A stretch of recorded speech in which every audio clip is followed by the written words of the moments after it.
Assalamualaikum warahmatullahi wabarakatuh, Ibu Fitri. Waalaikumsalam warahmatullahi wabarakatuh, Bu Puji. Selamat sore. Selamat sore. Apa kabarnya nih hari ini? Alhamdulillah baik. Sehat? Sehat. Ya, baik Ibu Fitri.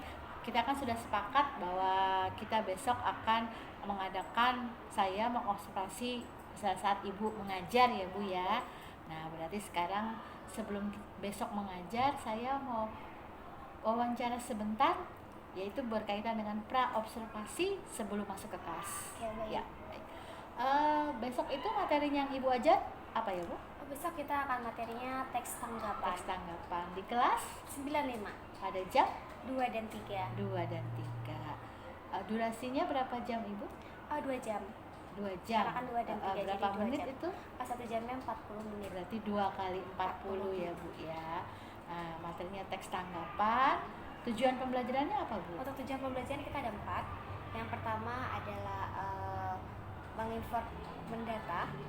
Lalu yang kedua ada mengidentifikasi. Lalu yang ketiga ada menanggapi. Dan keempat ada menyimpulkan sebuah teks tanggapan. Jadi sebuah persoalan itu bisa berupa pujian, kritik, dan juga saran. Baik. Itu tadi tujuannya untuk selama 2 jam ya Bu ya? Ya. Nah, area yang akan dikembangkan apa Bu? Ini kan RPP-nya kita akan belajar tentang penerapan pembelajaran berdiferensiasi dan pembelajaran kompetensi sosial emosional. Nah, apa yang akan dikembangkan Bu dalam pembelajaran diferensiasinya untuk materi besok? Oke.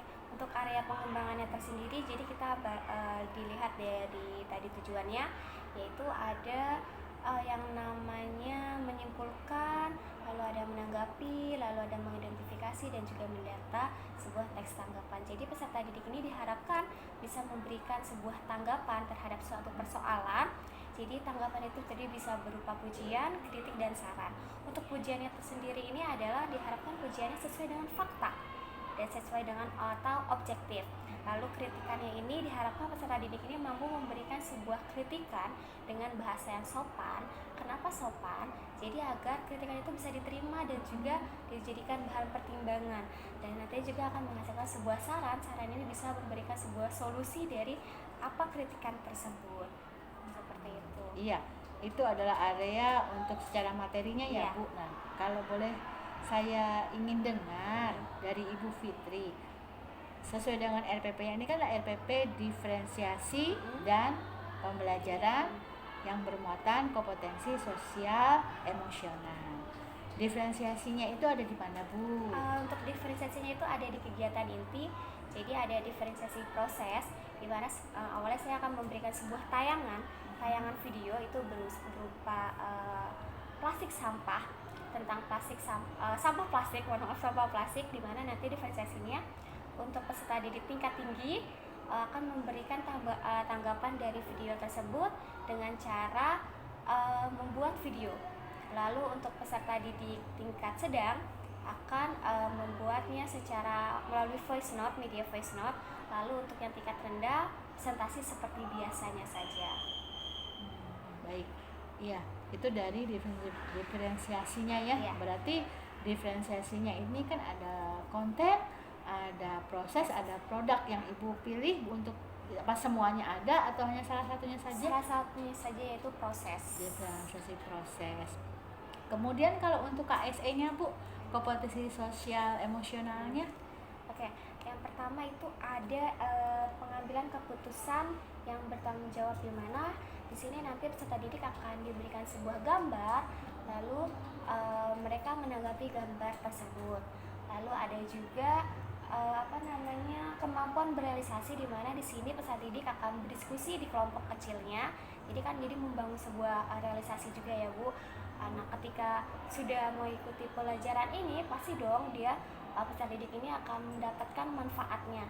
Manfaat ini akan masuk di pengambilan keputusan yang bertanggung jawab juga. Selama proses ini juga pasti peserta didik ada kesulitan. Selama pembelajaran apa sih yang sulitnya ini? Nah, di sini bisa masuk ke manajemen diri.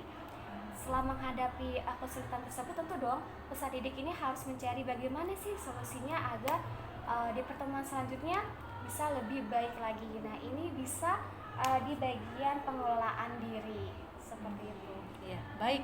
Eh, Bagaimana strategi yang dipersiapkan mulai dari untuk materi ini ya, dari ibu masuk kelas sampai akhir untuk mencapai tujuan pembelajaran itu, strategi apa yang Bu Fitri gunakan? Jadi Bu Fitri pakai apa nih waktu masuk kelas itu? Tekniknya apa gitu? Atau mungkin ada apa yang mau Bu Fitri tampilkan gitu? Oke, pertama kita membangun suasana kelas dulu ya Bu, itu sesuatu hal yang penting. Otomatis kita cari nih apa nih ice breaking yang seru nih, gimana supaya anak-anak lebih semangat lagi. Terus moodnya naik dulu nih, jadi kita pakai ice breaking dulu. Setelah itu kita menggunakan audio visual. Biasanya anak-anak itu lebih senang menggunakan audio visual ya Bu ya. Jadi seperti tadi tayangan video, lalu gambar-gambar animasi tentang lingkungan sosial, bisa sampah, bisa tentang kerja bakti, bisa tentang tolong menolong gitu. Jadi kita menggunakan gambar-gambar animasi yang menarik itu, jadi lebih jadinya lebih berwarna aja gitu Bu untuk pembelajarannya. Jadi supaya kelas itu hidup gitu ya. Iya. Jadi Bu Fitri punya strategi seperti itu.